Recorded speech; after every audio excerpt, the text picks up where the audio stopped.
I'm going to turn my volume. If the volume is too low still, because I just turned it up, please let me know. If you don't say anything, I'll assume it's all good.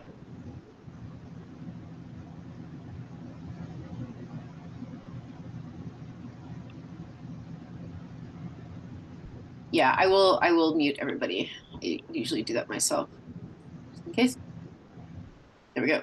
And as people come in, if they forget, I tend to check and make sure. As a moderator, that is one thing I can't do, because I know the background noise can be very annoying for people. All right, it is 4 o'clock, so I am going to get going. I know people have different things going on at their schools, and they may just kind of pop in as they go, and that's fine. You're welcome. But like I said, I try to pack as much as I can into my presentations, and that often means that people have to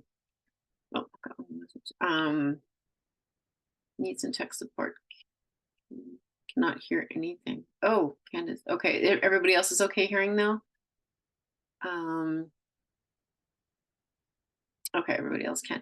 The only thing I can think of sometimes, Candace, it's it could be your connection in your school. Sometimes going out of the okay, yeah. Sometimes going out and coming back in helps too for a lot of people. I'm putting on the closed captioning. Yeah, there's that as well. Okay. All right, so I'm gonna get going. If there's any other questions, like I said, I'll try to watch. And just to let everyone know, you will have a copy of the slides and the presentation recording emailed to you, everyone who has attended. I send it to ERLC right after I'm done, because that is my regional office. And Trisha then sends them out to everyone. If you do not receive it, for some reason, most people get it, but occasionally someone is missed, there's my email address right there on the screen. I'm not using my AirPDC address quite yet because we haven't switched over. But that one is active currently, and let me know and I can always share it with you as well. But give it a few days. Today's Tuesday. Trisha's just getting back and going, but by Friday, if not Monday, you should have everything. All right. So this is ensuring truth and reconciliation activities and Orange Shirt Day are truly meaningful. I want to do land acknowledgement first. I myself live in Calgary. So Tansei, tell me where you live if you'd like to say which treaty land you live on. In the chat, you're welcome to do that, to share. I live on Treaty 7 land, which is the ancestral home of the Blackfoot people. They're also Dene, and there's a Métis Nation number 3 right here, and I'll contribute to the shaping of Alberta and Canada. I know there are also people of the Blood tribe, and I'm trying to remember, sorry, Kainai, Kainai is Blood, and the Piikani people as well, or Piikani are here as well too. But there's people from all over Canada that I know in my community, the Indigenous community that live here in Calgary as well, but that we are in Treaty 7 land. Yeah, thank you guys for doing that. So who am I? Well, we are all called now designers of professional learning through AirPDC. And yeah, it was kind of a neat title. And we just got that. Who am I personally? I am Red River Métis. So if you have attended my sessions, I apologize because I'm going to go through this again. But those who have not attended, I like to give you a little bit of background and why am I doing this work? What gives me the ability to do this work? So I did grow up in what is historically known as the Red River Settlement. We don't have official settlements in Manitoba like there are in Alberta. That's a little bit different.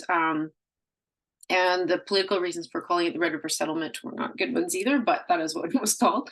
And we all identify ourselves by our family surnames. So my mom's a Mowat. My great-grandma was a MacDonald. Mackays are quite prevalent as well throughout Alberta, and Vaudreuils are from Alberta as well. They were a Voyageur Métis family, and the only French family that I have in mind. Most of my family is, in fact, Scottish. They were English and Welsh as well. That's a picture of my great-grandpa there, James Mowat, my grandpa's dad. And if you've been to Fort Saskatchewan or if you've ever worked there, James Mowat Elementary is named after him, and Mowat Park. And then in Edmonton, there's James Mowat Trail. It's spelled with 2 T's. Like I always say, it doesn't matter because the English changed the name. It was spelled M-O-A-D, but it is a Scottish accent. It was still pronounced, a D is pronounced as a T. And so they changed it, no matter. I originally am from Selkirk, Manitoba. I went to school in Winnipeg, and I graduated from school division in Winnipeg and also taught in that school division. and which was in the core area of Winnipeg. And so I worked a lot in special education as I went along, and that kind of went part and parcel with working Indigenous students because of many of the gaps in their education and moving around. Particularly back then, a lot of kids were just coming off of the reserves into the city because of the economic situation, and there was a lot of movement going on then. And so I was often called in to work with Indigenous students, especially the girls, because they were very shy, and they would talk to me where they wouldn't talk to a lot of the other people that were there once they knew my background. So that, yeah, that's me, and that's a picture of my great grandpa. Or rather, sorry, beside that is his 4 children that survived. So my grandpa's the middle boy, Rosser, and then my uncle Oliver and Stanley and great aunt Tassie are there. And that's them. I think my grandpa was about 6 years old then. It would have been about 1916. Because we all are under the ARPDC banner now, even though we have regional offices, I'd like to just show you guys. I know a lot of people don't always know about these resources, and they're quite amazing, and I do refer to them wherever possible. But ARPDC has developed amazing professional development resources, including for First Nations, Métis, Inuit. But there's this website in here, as you can see at the bottom, all the different consortiums are listed there, and Edmonton Regional Learning Consortium is the one that I contract for particularly. But just like to point out that that website is there. There's lots of great stuff on there that you can look at. But I do want to get into this presentation. Looking at a little bit of the history of National Truth and Reconciliation Day and Orange Shirt Day.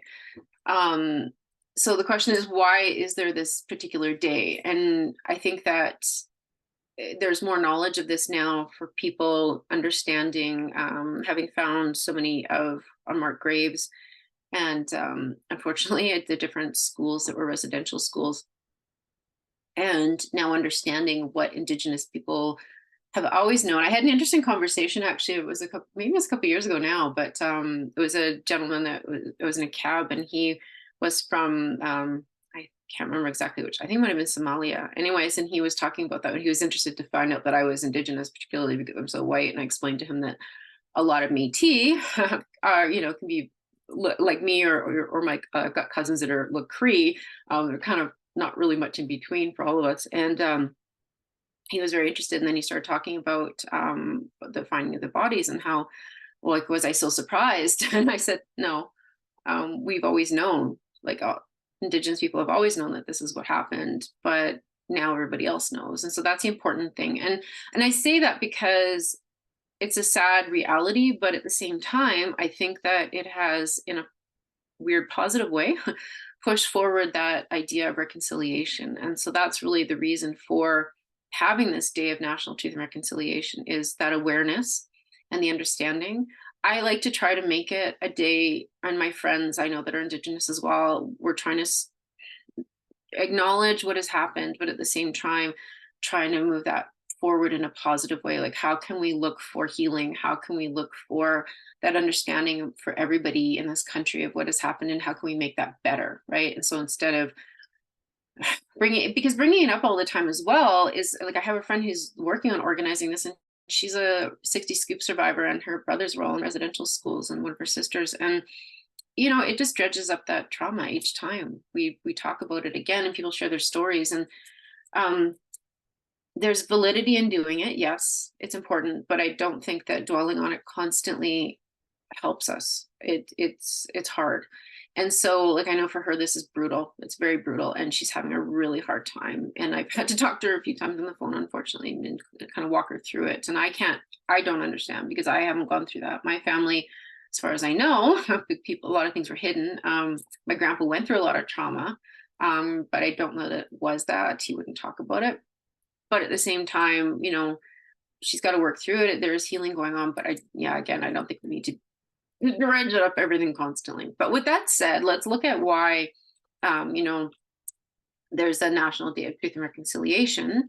The Government of Canada on the website, and they have some really great resources. They have, done their best. There is funding. Obviously, you can see there's funding for it. So different groups apply to the government to receive funding for the different activities that they want to have. For instance, in Calgary on the 30th, I'm volunteering. There's a march and then we're at Shaw Millennium Park. And then I know the group that I drum with, it will be drumming one song on stage, and there'll be different performers, there'll be dancers, all kinds of stuff. And it's a healing day of ceremonies. That's what we're looking at. And we wear orange, right? And we're going to talk a little bit about why that is. But there's all this stuff on here, and as you can see, there's mental health supports available. There's the Truth and Reconciliation Commission and calls to action. I'm not going to get into details about that. There's a link here to that. I've done presentations about residential schools that I go over that in way more detail. But and then there's all this stuff on here, including link to residential school missing children and community support funding and all that kind of stuff. So the government did create that day, in order to do their best as a starting point to try to fund different programs and things to help people. The reason for the orange shirt is for here. So Phyllis Webstad, and this is her story. And again, I have a little video I'm going to show you with her talking about this, but this is a link to a website as well that you can show students. You can read over to get more information about her. She's from BC. It talks about the mission that she went to school at, kind of the degradation that she went through and the things that happened to her. There's also the stories available in French as well. So that's a real bonus on here. There are things on there where you can make donations, but this is an Orange Shirt Society. And so there's all kinds of stuff on here that you can look at as well. And then I also included a link to a book. So there is a book for the youngins, the little ones. That is about Phyllis's story. So it's with our orange hearts. There's a few other books on here too that she's done, and Every Child Matters, and they're also available in French, which is nice. And then Beyond the Orange Shirt Story, so for the older kids, and then Orange Shirt Story, or Shirt Day rather, September 30th, revised editions, there's information there. And then Phyllis's Orange Shirt, which is the one I think that, and it's also online, so it's on YouTube, so you don't have to purchase that book in particular. And I think some of these other ones are online as well. So I just wanted to include that so that you know where to find the original resources. But I do have this short video about Phyllis, and she tells you exactly about her story and what happened.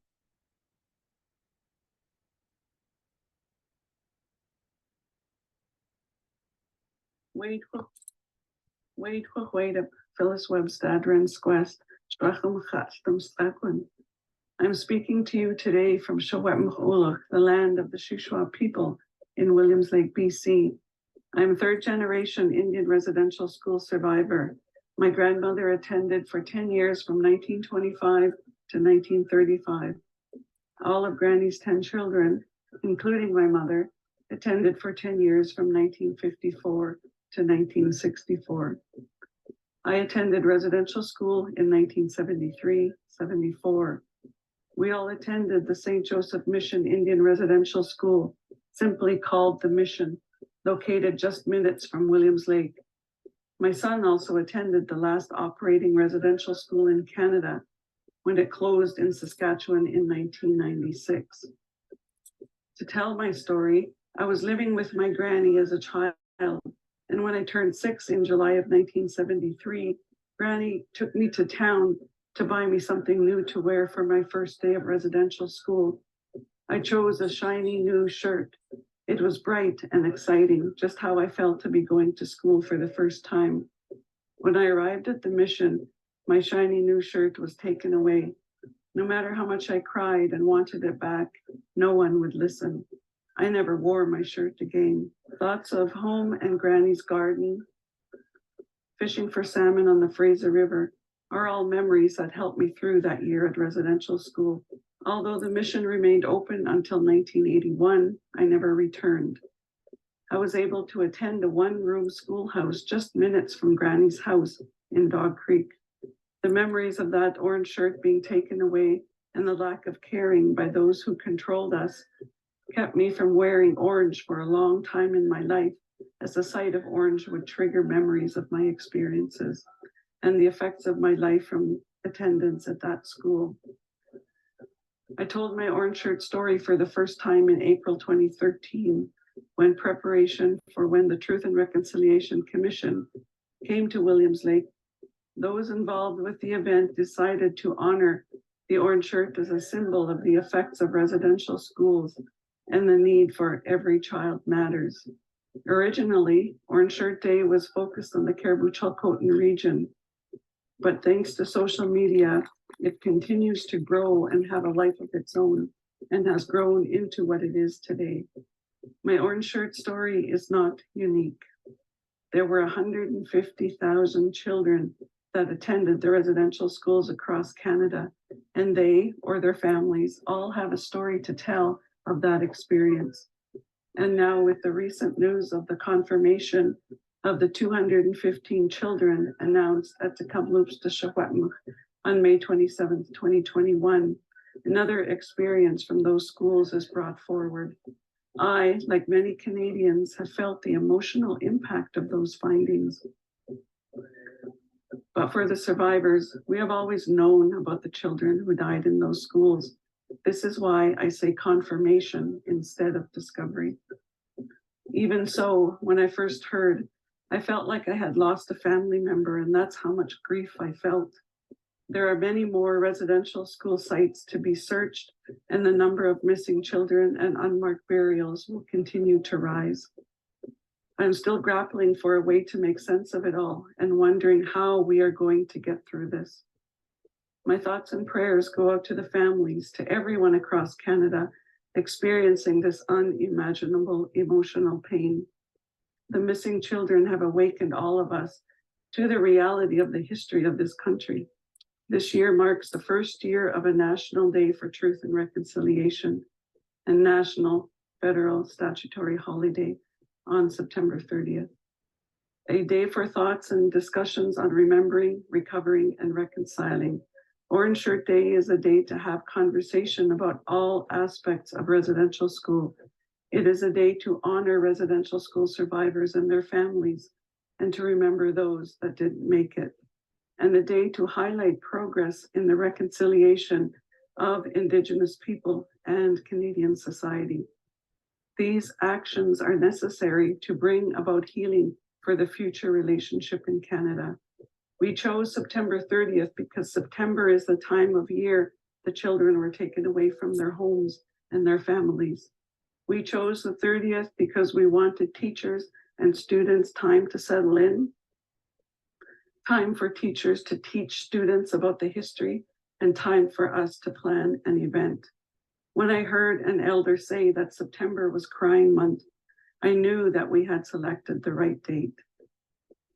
The Orange Shirt Society has produced a number of videos available on our website for the purpose of teaching the past history and bringing understanding of the Canadian residential school system and its effects on Indigenous peoples.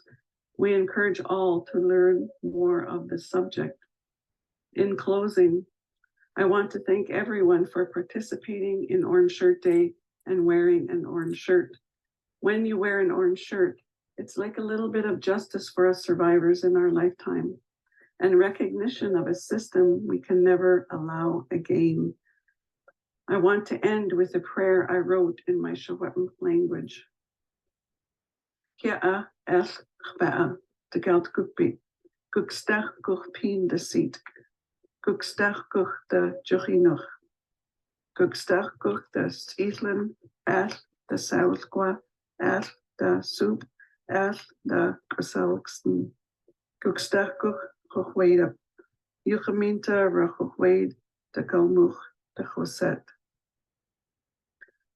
Uxjam, thank you for caring about what happened to us, and thank you for participating in Orange Shirt Day, the first National Day for Truth and Reconciliation in Canada. Uxjam. No, I know in the video it refers only to First Nations people. There were Métis people as well that were in residential schools, not as many, obviously, as First Nations.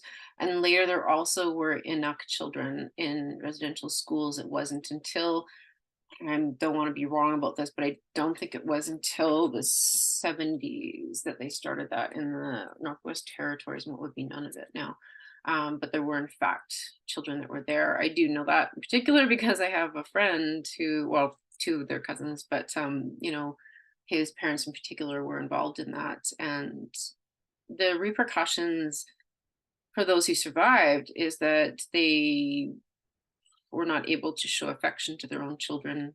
So there's a lot of trauma there for that sort of thing. And those who were victimized, particularly brutally, sometimes did the same thing to their children because they were angry. Because you know how that trauma works, right? That's how it works. And in any family, it doesn't matter if you're Indigenous or not. That's just the way trauma works. There's a lot of that. And a lot of people are going through healing now. Like I said, is a very positive thing, but there's a lot of pain that they're going through. And I think, like she was saying, to recognize that is really important for people. So I think I only like to stress that because not to make people feel bad or guilty or anything, because we can't change what happened, but so that when you're teaching the children, they understand how important it is. It's not just putting on an orange shirt and saying, look, we did this for Indigenous people. It's understanding that it's part of that healing, right? To recognize what these people have gone through and their families, their loss, and to show you're paying respect. That's really important, I think, for everyone to understand, right? So to me, that's part of being authentic,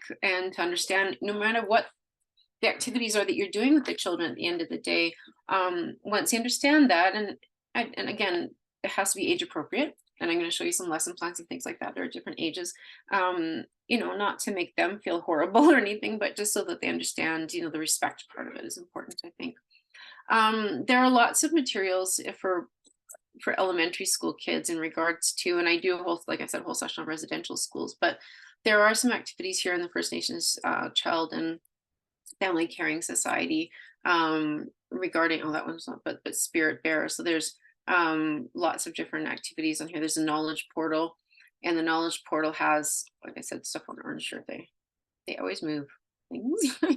But if you look on here, you'll see there's a link to different things. There's information sheets, and there's activities and things like that on here that you can go through and find. Like I said, there's specifics on Orange Shirt Day as well, when you go on there. So there are things on there. And then there is a video, and again, I don't have time to show you this entire video, but this is well, it's short, but I just want you to know that it's here. It was actually on a website. It was interesting. They were talking about a teacher had said that a student found this, and how impactful it was for them to watch this video. And again, like I don't want to make my entire presentation about videos, but and it is 10 years old, but it does explain it. Again, I would watch it and decide age group, obviously, what would be a good idea for that, but definitely that's a video that could be used like that. And then there's, of course, the Every Child Matters website, but there's also a video on here. I like that one too. My Zoom should skip the ad, so it is very slow. One side. Oh my goodness, what that is. It's an ad. But there is a video on there for Every Child Matters as well. So there's that one, which is really good for the little ones, especially. And then I did find, and I included it in both links because there's lesson plans for older children as well as younger ones, particularly looking at healing lessons. So I included this because I think it's also a good idea to look at if you wanted to do land-based learning, or we're calling it culturally based learning now. But some things like this, and talk about with kids why it would be a good idea to include some, it doesn't have to be just orange shirt stuff. It can be, looking at stories and doing a medicine walk and talking about healing. So for us, I know in particular, like when I go pick medicines with, girlfriends and that sort of thing, and it's a very healing experience. And when you're using them, those are things you can talk about, that those are things that were kept from First Nations, Métis, and Inuit people in many cases. And in the United States, it was actually illegal in some cases because of pharmaceutical companies that use these things as medicines as well for their own gain. They actually barred, and there's actually, I think it's still on the books in the United States. In some places, there's laws against using the medicines that were traditionally Indigenous as well. So it's an interesting little fact there if you're interested in that. So those for elementary.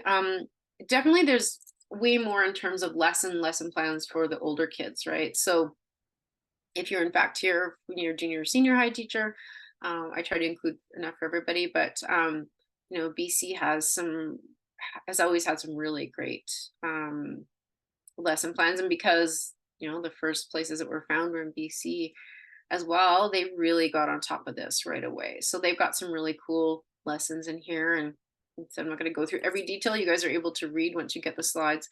But there's also some really good ones from the universities. This is from Queen's University. They've got a whole list of different ones. Um, you can go through. There's the story of Phyllis Chapman as well, right? She passed away at residential school.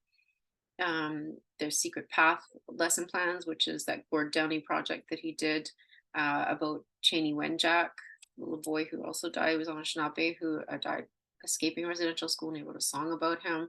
Those are like really great opportunities in there as well, for music studies, for language arts studies, for film studies. I know when I taught grade 9, I did film studies class as well. So there's some really great connections in there that can be made. There's also, how can I contribute to meaningful reconciliation? Because like I said, that to me is really the focus of that day. And then there's this one that I found that I thought was really good. It's also from BC. But it's and it does refer to the BC residential schools, but I think we can refer, it doesn't matter which ones you refer to. You can refer to the ones in BC as well. But there's a card making exercise with a debrief. So I think that is an important thing, especially, with any of the kids when we're talking about these things with, to really, to go through all this stuff, but then do a debrief with them, right? Bring it down. And we don't want to leave them with trauma either, because we're just creating new trauma, and nobody wants to do that. Right. But so there's some questions on here and some background information and, some poems and songs and, just some really great resources on there. So there's that. And again, I'm not going to bring up the NCCI one, but I included it because it's also good for, sorry. This one doesn't, it's from Comox Valley Schools, and it is a school inquiry. So it's an inquiry project, can be used for social studies and or language arts. It did not want to propagate a title, so the link didn't want to click properly there, but that is also in there. I do have a lot of stuff to go through, so I do want to allow enough time. I also did find a link. So I did link the website that I got this from, because I did copy it from there, because there's no point in just, redoing it all myself. But these are books for younger children, so the elementaries. There's a whole list here of books. And at the end of this presentation, I have a slide that has a link to 3 different online bookstores that are Indigenous owned that you can find these books at. So you can put them in and search any of these. But all of these books refer back in some way to residential schools and things that happen to people and their children's stories. So they're done in a very gentle way, but explain things like when I was 8, Arctic stories. So again, like I said, there were enough children as well that went to residential school, and explains that. Coco's red shoes. So that's I believe it's the same idea as the orange shirt. Like Phyllis said, this not an unusual thing. Anything that was personalized for the kids was taken away because everybody had to be dressed the same and look the same. And so it's that kind of idea. The one I am not a number is a very profound story as well, because the kids didn't always have names, or they were given English names, and often just a number instead of, so they were very dehumanized, right? I can't pronounce some of those names because I'm learning Cree. I don't know some of these, but Shinchi's canoe, I believe that might be Ojibwe. I could be wrong, but I think that is. Stolen Words, When We're Alone, Phyllis's Orange Shirt, obviously by Phyllis. The Train, I'm Finding My Talk, and Little Butterfly Girl. So there's a few different ones that are on there. And then for the older ones, right, there's lots of them. There's novels. So there's some graphic novels and there's actual novels. So of course we have Phyllis's story again. The Secret Path, which is that one I referred to by Gord Downey and Jeff Lemire. And then Fatty Legs is a really good one, a true story. And it obviously, as a teacher, you always want to read these beforehand and make sure that they're appropriate. And also, I also want to qualify this. If you do have Indigenous students in your classrooms, we don't know what has happened to their family members. So you always have to be sensitive about that too, and decide whether and how you want to approach the subject if you do intend to use any of these resources, and maybe get a little bit of background information if you're able to. It might not be appropriate.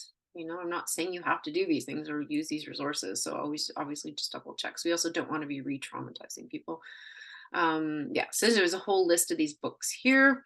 And like I said, they're all available on those different websites, which I will share with you as well, so you can find them.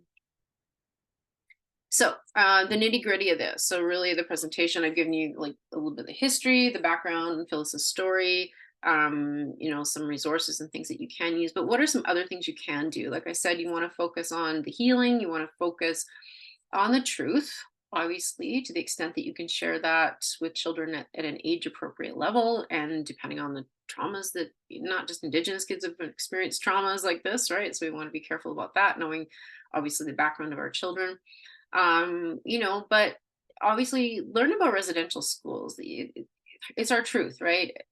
And again, sharing at what level you can, and tell others what they've learned. Like, find out what the kids do know as well. What have they been told?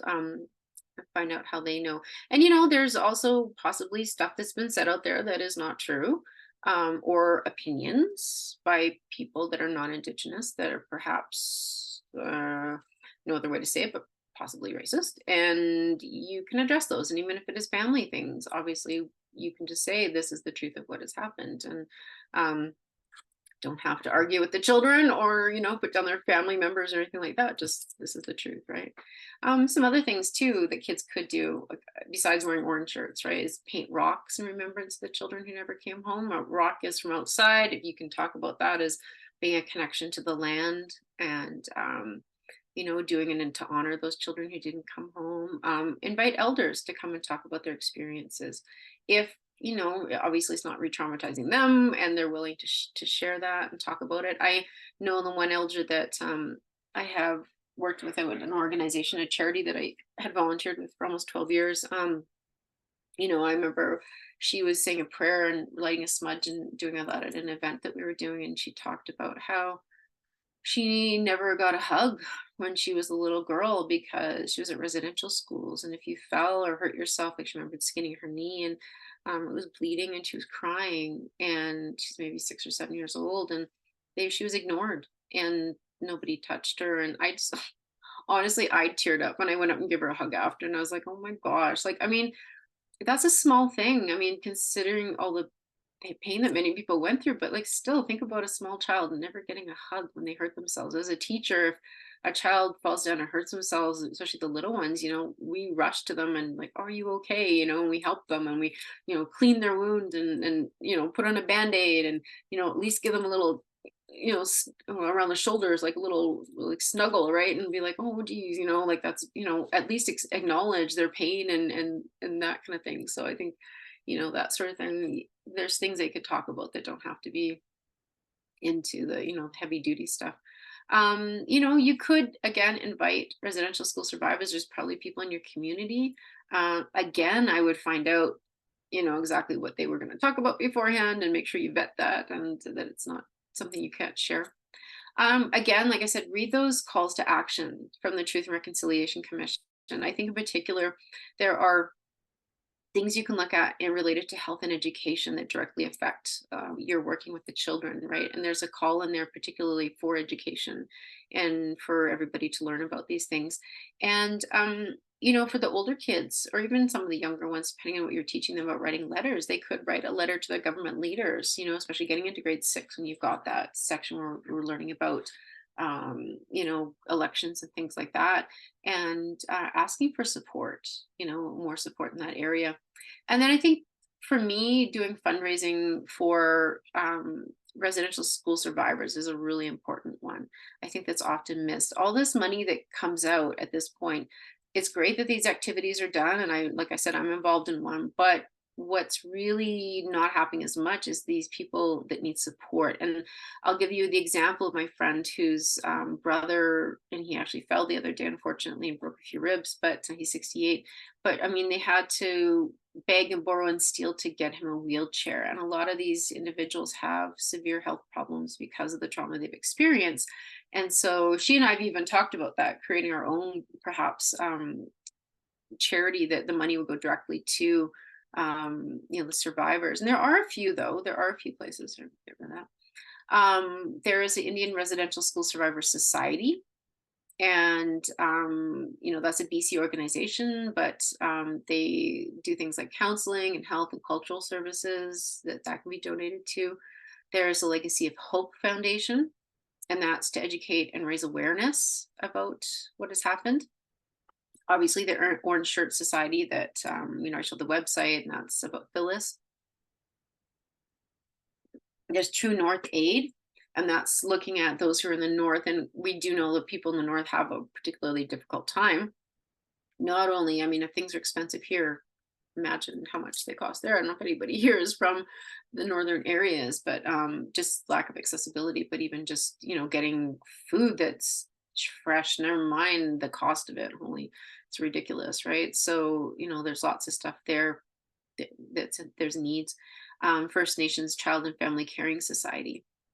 We do know that what's gone on with residential schools is those have ended, but what picked up after that was obviously my friend that was in 60s Scoop. There was that. There was also our foster care system, which is largely Indigenous children, and some of that is being brought back to Indigenous communities, which is awesome. It's slowly happening, but at the same time, there's been all that damage that's been done there as well. So that's a place that can be looked at. And then Reconciliation Canada. So those are some of the main charities that deal directly with residential schools. But honestly, I would say, for me, if there's let's say a family in your community that's in need, that's Indigenous, and I'm not saying pick them out and point them out, but if you do know and you hear that perhaps they're in need of things, or the people in the community, even just doing a drive where people bring in food and clothing and things like that. Nobody has to know which family it is or who they are, but just put down the needs of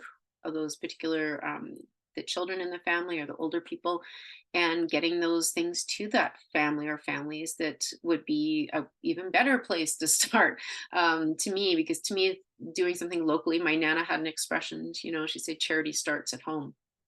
And I really believe that that's true, right? Help those who are immediately around you. It's great to do these big projects, but particularly if you've got a small school or something like that, or you're in a small community, looking at helping those who are around you first, right? Is really important to me. Um, Again, like, it's taking that moment to think about how you can support, but I think there's other ways to do it too. It doesn't have to be just money. Like I said, it can be the donations of things. It can be like that letter writing campaign to try to help, or any other way that you can think, or the kids might come up with something. Kids are great at that. I'm always amazed at when you talk to them about these things, they come up with some amazing ideas sometimes, because their brains are right there, but what they need, what they think, well, what do I think I need? Well, I think that if I need this, somebody else needs it too, right? So that might be something. And it doesn't, like I said, have to be money or even things. It can be support. um Again, you can visit that First Nations Child and Caring Society. There's educational resources there, and they're looking for educational resources at the National Truth and Reconciliation Commission. I do want to go through some activities and lesson plans for you, because I know as a teacher, I always want to have some activities and things I could do, because you may not have the ability to do a whole school thing, right? That just may not be possible, or that might be something you're looking at down the road in a year or two, planning something like that with your school. But I did find some links for some really good activities. So here's some Orange Shirt activities, and you can see it's got the pictures of Phyllis on here, some background information. So it's all that stuff. There's a list of videos that can be watched, some discussion questions, and it goes through the different grades. So I like this as well, because it goes up to grade 7. But again, I mean, as teachers, we're creative. If we wanted to do it for grade 8 or grade 9, obviously you could modify that in whichever way you'd like. And then, there's some whole school Orange Shirt activities, and there are some things here that you could print off as well if you'd like to do with that with your kids. And there's lots of places I know. I come from a neighborhood that was not rich, so there may not be the ability to buy orange shirts, right? Because if you can't afford them, then you can do them on paper, and the kids can do that as well. They don't have to feel poorly that they can't afford things or they don't get them, right? But yeah, just a lot of different activities. So I just thought this was really cool because it's very detailed. I'm not going to run through the whole thing. You guys can look at that yourselves. And then empowering the spirit, of course, this is an ARPDC website. There are some really great activities on here for Orange Shirt Day that are supported by Alberta Learn, or Learn Alberta rather. And they've got different languages on there, right? You've got Tansei, okay, hello, bonjour, right? And just some different activities here, right? So yeah, available. There's activities on there for the treaties 6, 7, and 8, as well as Métis and Inuit people. And there's access to just different lesson plans and things like that. And all you have to do is click on, I will click on one for you. So this is, let's go to the PD playlist for adults. All right. And again, it gives you that background information. Why do we do this? History. The PD playlist here is chapter 1, chapter 2, chapter 3 of information. So that's the teacher learn one. And then there's more on there. There's, as you can see, there's a number of tabs. So there's a whole bunch of other chapters on there as well. So there's that, as well as having activities for the students.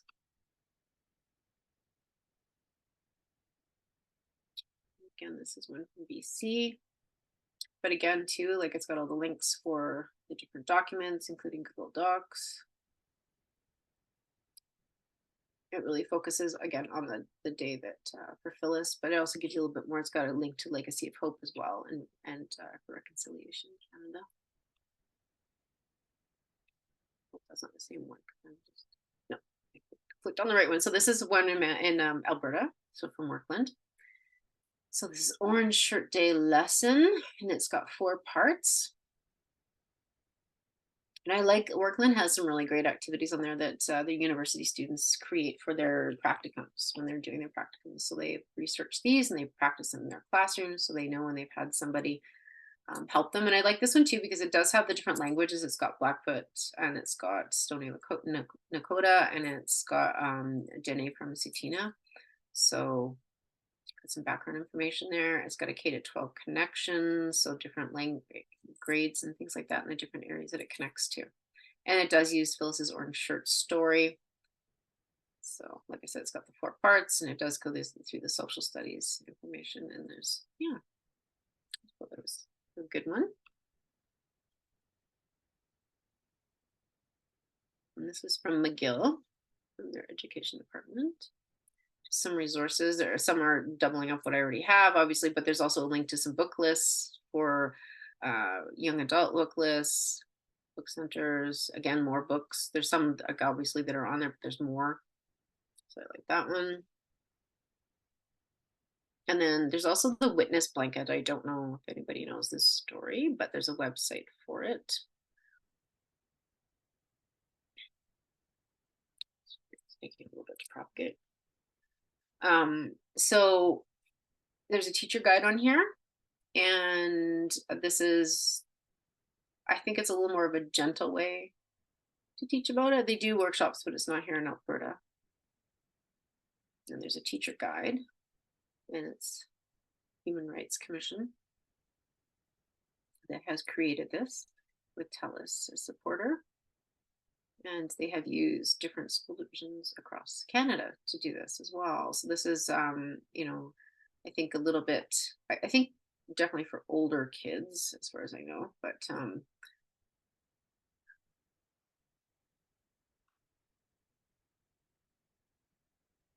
and then, yeah, so there's just different PDFs that are available there as well for the different activities. So community connections, as well as and the pathways of reconciliation. And they do education workshops. I don't know. I would imagine they would do them online. I mean, at the advent of COVID, I think that almost everybody did everything online. It was available. So there's that.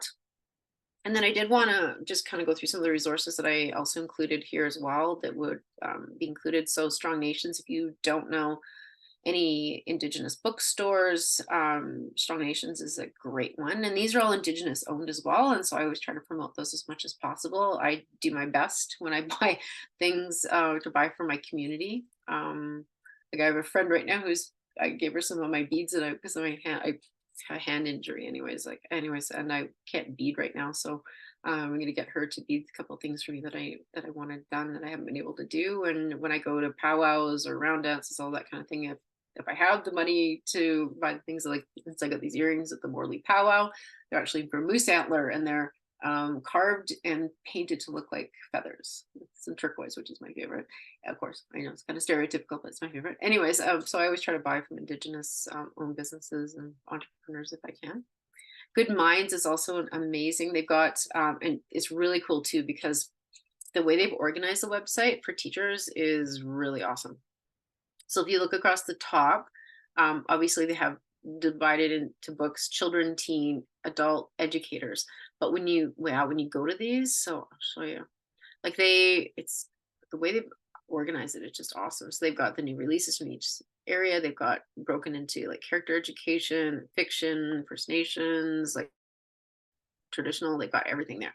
But then when you go to children, it'll break it down into like nonfiction, leveled readers, land-based learning, graphic novels, like residential schools particularly, so they've got their own section, so if you look at that, and then at that they have got it broken down into grade levels as well, so you can click on there. So I like Good Minds for that particular reason, because as an educator I think it really narrows it down for me, in terms of finding books quite quickly. And then Medicine Wheel Publishing is another one. I haven't referred to this as much, but it does have some really good information. And of course, they're featuring these right now, right? Every Child Matters, because it is September. So there's that. Yeah, so they're, like I said, they've been featured on CBC Books and things like that too. And then I also wanted to include some other links if you're looking for general resources, and especially for the older kids, if you want to look for some documentaries. The National Film Board has Indigenous cinema, and they have lots of great things on here that you can use for the older kids, particularly in terms of relating it to the curriculum. If you want to expand on this, going past this particular day. And then they do have the stories on CBC Gem. So those, I think you have to be a little more careful, because sometimes some of the content on CBC, the language and that sort of thing, you have to be careful. Because I know one of the teachers that I was at a school, and then she was teaching Aboriginal studies, I think it was 20, and she picked this TV show that she wanted to show, and it was a really great episode, but there was the language in it was just, she couldn't show. But there's just a lot of really great things on here if you're wanting to show kids some of this stuff. Also on Netflix, there's Spirit Warriors, which is a really cool little kids show, which a friend of mine pointed out to me. I love, if you're doing anything with cinema, this is an aside, this Real Engine is an amazing documentary about Indigenous people throughout cinema. So, and because I love movies and like I said, I've taught film studies, that to me would be a really great study, that one. And then the last one I just want to show you is articles. So to find articles quickly and easily for the younger ones, particularly. Older ones, I know when we're searching, it's a little bit easier. But there are some really good ones on here just about Indigenous people, period. They've also got games, like videos, that kind of stuff, but this is the Indigenous one. And I've used this particular video, this one, why do we use the word Indigenous? I've used that quite a bit, but just some really cool stuff on here that, yeah, if you want to explain some things for the kids and you're looking for some ideas. Well, there you go. I do have enough time. There you go. I left enough time at the end for questions. So I am going to stop recording.